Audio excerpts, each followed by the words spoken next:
I'm sorry, Catherine. I truly apologize. Those guys aren't family at all. Oh, I feel so pathetic. The moment I saw his rare tears flowing, I made a huge decision in my heart. I paid off $200,000 in debt, rebuilt my in-laws' small diner in the countryside, and even built a two-family home for my mother-in-law who needed care.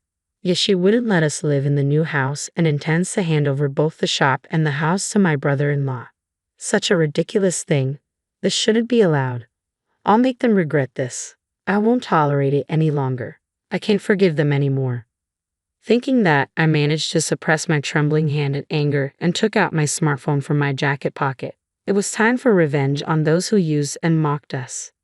I am Catherine, turning 30 this year. I work as a business consultant at a company in California.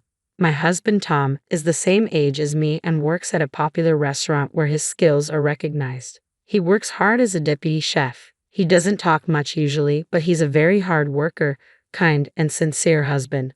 Today, we were dining with Emily, our mutual close friend, at our home. Is that true? You're both going back to your hometown? With a wine glass in hand, Emily's eyes widened in surprise as she asked again. Yes, that's right. My father-in-law fell ill, so we decided to go back, and Tom will take over the family's diner. I feel bad for Catherine quitting her job, but the family diner is an important place for me, and seeing my father there was the reason I aspired to be a chef. That's important too. But even with a beautiful dish Tom prepared in front of her, Emily didn't dig in but instead poked at her food, looking like she wanted to say something. Childhood friends Emily and Tom are from a coastal district far from California. Emily moved to California for further studies and met me when we entered the same university. Coming from a wealthy family and being a cheerful, laddie-like person, Emily had a different personality than me, but we strangely got along well and became best friends. And then Emily said, "You two are definitely a perfect match," and introduced her childhood friend Tom to me. But Catherine, you're doing great as a business consultant, and Tom works at a famous French restaurant, right? It seems a waste to give up the situation.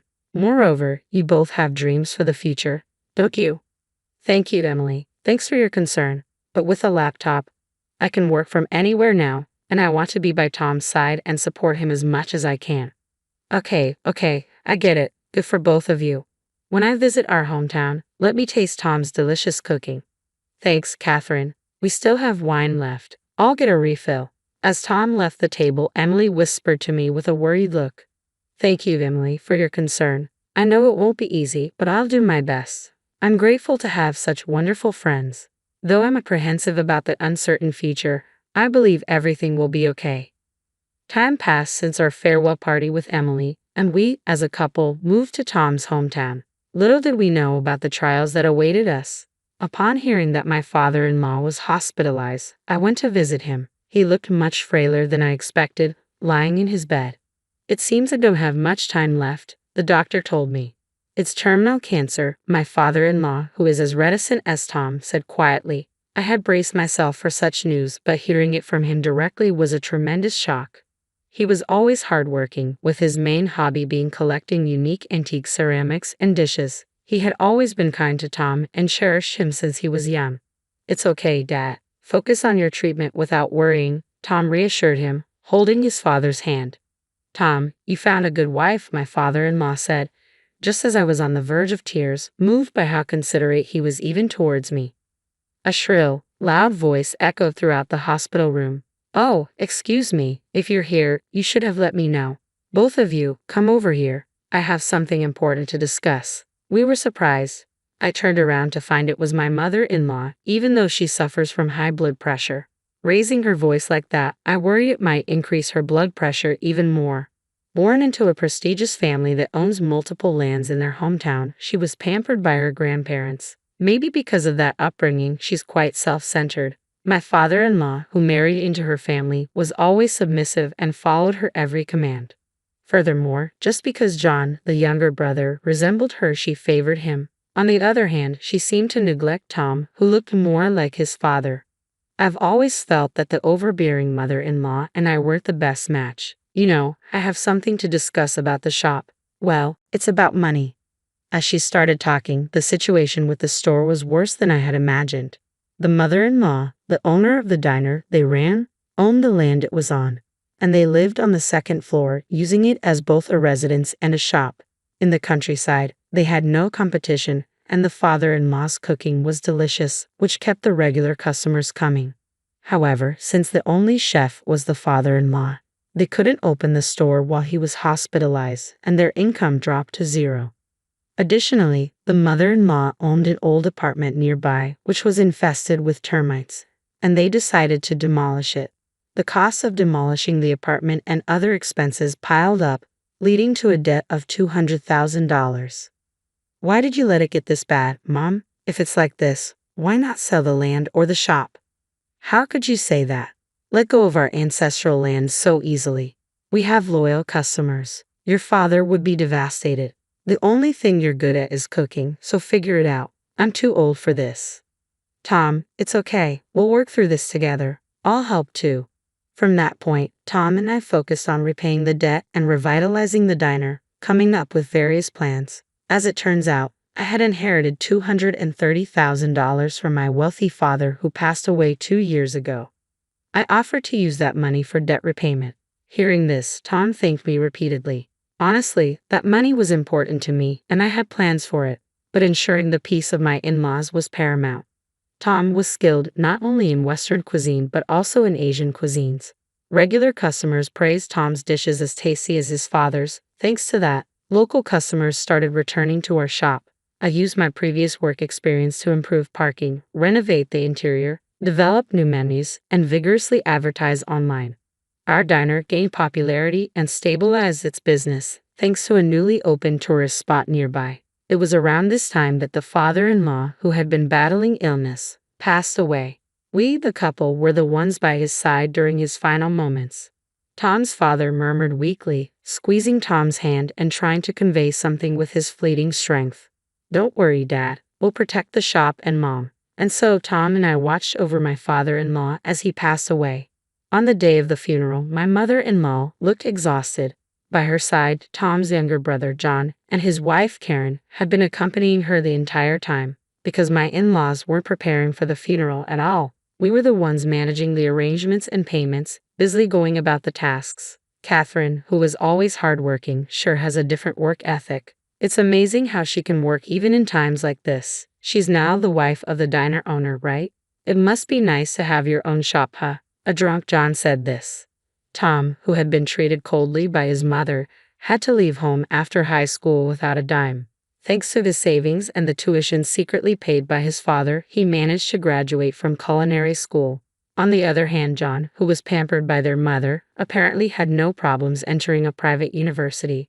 After graduating, he got a job in sales and met the beautiful Karen, whom he married. Now he works in a nearby city. But John and I graduated from the business department. To be honest, the level of my university was higher. John didn't seem to like this fact and would occasionally make snide remarks or mock Tom behind our backs. John and his family were not informed about the debt, and of course, they had no way of knowing how hard we had worked to pay it off and revitalize the shop. I was honestly irritated, but I decided to ignore him. I miss all this. Suddenly, a loud scream of "No way" was heard. The voice belonged to Karen. Rushing to where Karen was, we saw my mother-in-law in her mourning clothes, lying on the ground and convulsing. Her face was blue, pale, and she was frothing at the mouth. Seeing this, John, Tom, and I all panicked and immediately called for an ambulance. After being taken to the hospital by ambulance, we were told that Emily's mother had suffered a stroke. She had a history of high blood pressure, and it was possible that the stress from her husband's death and lack of sleep contributed to it. Fortunately, she survived without significant loss of speech ability, but paralysis remained, and she needed care. Despite her condition, she summoned us for a discussion. Now that the debt has been repaid and the shop is doing well, why not use the insurance money from your father and build a multi-generational home on the site of the demolished apartment? I can't live on the second floor anymore with my condition. I was honestly surprised by such a proposal from her, especially when she was the one in debt to others and without showing any signs of remorse. It was true that it would be hard for her to live above the shop in her current state. We lived in a nearby apartment and had rent to pay. If we expanded the second floor where she lived, we could potentially enlarge the shop as well. Tom's father's last words crossed my mind. Take care of the shop and your mother-in-law. He probably wanted to convey that sentiment, though. I had differences with my mother-in-law. I wanted to respect the kind words of Tom's father, who was so much like Tom. We convinced ourselves and decided to proceed with building the multi-generational home. We used the insurance money, but it wasn't enough. We had to invest almost all of our savings that we had accumulated for our dream. I'm sorry, Catherine. Because of this, we might have to give up on our dream, Tom said, looking saddened and defeated. Seeing his demeanor, I felt even more in love with him. It's okay. Our shop is doing well, and we can save up money again. We're getting a new house, so let's stay positive and move forward, I said, suppressing my feelings and trying my best to encourage Tom. The construction of the multi-generational home was commissioned to a newly established construction company, possibly through some connection of John's. This company was known for their trendy designs. We would have preferred a local and reputable construction company, but John and my mother-in-law forcefully made the decision. We were busy getting our previously closed shop up and running, so we provided our living preferences and let John and the others oversee the rest of the construction. Several months later, our multi-generational home was finally complete.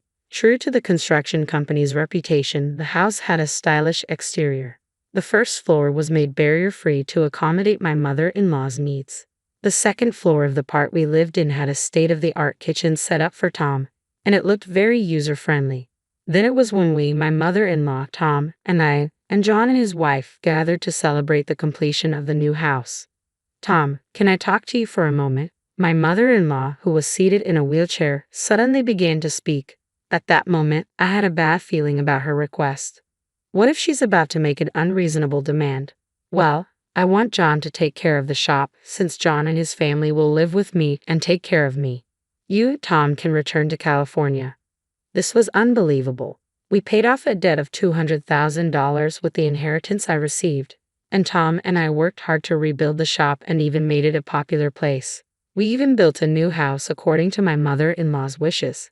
After all we've done, she wants to push us out and leave everything to John. Just as I thought, it's become a pretty stylish house. Well, you can leave the rest to me, John said with a smirk. I'm so excited to cook in such a lovely kitchen, Karen cheerfully exclaimed. Wasn't that kitchen intended for Tom? What are they so excited about? Their attitude is just too much. So please don't come here anymore. I don't need Dad's old dishes, so you can take them back as a memento. They don't fit the modern style of this house. John grinningly brought over a box filled with old dishes that his father had collected. I felt dizzy. You have no more business here, right? Maybe it's time for you to leave. My mother-in-law's cold tone made me feel incredibly uncomfortable. I held back the urge to shout at her, took Tom's arm, and tried to leave. Just before exiting, I looked back and saw the sneering faces of my mother-in-law and John, which made me feel even worse. I'm so sorry, Catherine. I really am. They're not a family. I feel so pathetic the moment I saw the large tears that he rarely sheds. I made a big decision in my heart. Enough is enough. I'll just give them the shop and the house. But that alone won't calm my anger. I'll make sure they regret this. I won't hold back anymore. I can't forgive them any longer. With those thoughts and with my hand shaking with anger, I managed to calm myself and took out my smartphone from the pocket of my jacket. I made a call. The person who answered was Emily. Emily, listen, this has happened, so we're going to go through with that plan we discussed. I explained the unbelievable events that had occurred to Emily. After listening, Emily responded firmly, Got it. You both are on board, right? Let's do it. Several months later, we opened a new restaurant cafe just a 10-minute drive from Tom's family home. Today was the opening party. We, as a couple, were present as the main chef and owner of the shop. Emily's family were well-known figures and entrepreneurs in the local area. Initially, Emily wanted to start a restaurant in this area, but since Tom's family was in the same business, she postponed her plans out of consideration. At a farewell party, Emily proposed, If you two ever decide to open a shop, I'll support you. Yes, our dream as a couple to start a restaurant cafe from scratch came true with Emily's support. Thanks to Tom's skills and my promotional activities, our restaurant cafe attracted a lot of attention and was even featured in the media before its opening. As we were chatting and laughing with Emily, each holding a champagne glass, the atmosphere suddenly shifted. What the heck is going on here? John and my mother-in-law suddenly intruded, raising their voices. Huh? What are you doing here? We're not supposed to have anything to do with each other anymore, right? Tom coldly brushed him off. Why wouldn't we care? Setting up a restaurant so close to ours. What if our customers stopped coming because of you? The mother-in-law yelled in frustration. Isn't it your own fault if your business isn't doing well? Ever since Tom left, the taste has changed and you've made no improvements. Your regulars have drifted away, and your casual service has ruined your reputation, hasn't it? I retorted coldly. Who had always looked down on his younger brother and me was probably frustrated to be talked back to this way. His face turned beet red with anger. Then give us back the money for our house. What are you talking about? This the house Catherine and I built. Isn't it the house? It's unlivable. It seemed that the duplex house from the construction company John had recommended was a defective house with issues like warping and leaks. The very construction company vanished without a trace. Look at what's happened. We have recommended a reputable local construction company, didn't we? You forced us into using that other company. We have nothing to do with it anymore. The house is even in Mom's name now. On top of that, it seems Karen has left the house, hasn't she? Well, it's not typically possible to balance running a struggling diner in the countryside and taking care of your mother-in-law, you insolent woman. As John was about to lunge at me, Emily popped open a bottle of champagne, spraying John. But John, now soaked, and his mother stood there, mouths agape in shock. You reap what you sow. These are my precious friends you're talking about. You've brought this upon yourself by coldly treating the skilled pair. But thanks to you, we're a huge success. Anyway, it's a celebration here, so why don't you leave? Drenched in champagne, John and his mother turned on their heels and left, faces burning with humiliation. We apologized to our guests for causing a scene, but inside, I felt liberated. A year after the commotion, John and his mother, failing to manage their diner, had to shut it down. They continued to live in the flawed house, with John working part-time jobs while taking care of his mother. Regulars from their old diner who now visit our restaurant cafe updated us about them. We have been ignoring their calls for about 6 months. Today, our restaurant is thriving. Tom has numerous fans of his dishes and desserts, and the place is always bustling. Emily is also very happy with the state of things. There's another significant episode. While organizing the dishes left behind by my father-in-law, I found his will. The well-rigged Tom. Don't worry about the store or your mother. I'm sorry for everything until now. Move away and be happy with Catherine. And these antiques are for you. Have them evaluated by an expert. So this is what my father-in-law wanted to tell us in the end. He wished for our happiness and freedom with no intentions of burdening us with a store or his wife. Realizing once again his kind-hearted feelings for us, Tom and I shed tears together. And as per my father-in-law's advice, when we had the antiques appraised, we learned they were worth more than the amount spent on his wife. However, we chose not to sell those antiques. Instead, we carefully store them, using them as an altar in memory of my father-in-law, offering our prayers daily. And so our peaceful and serene days have once again returned.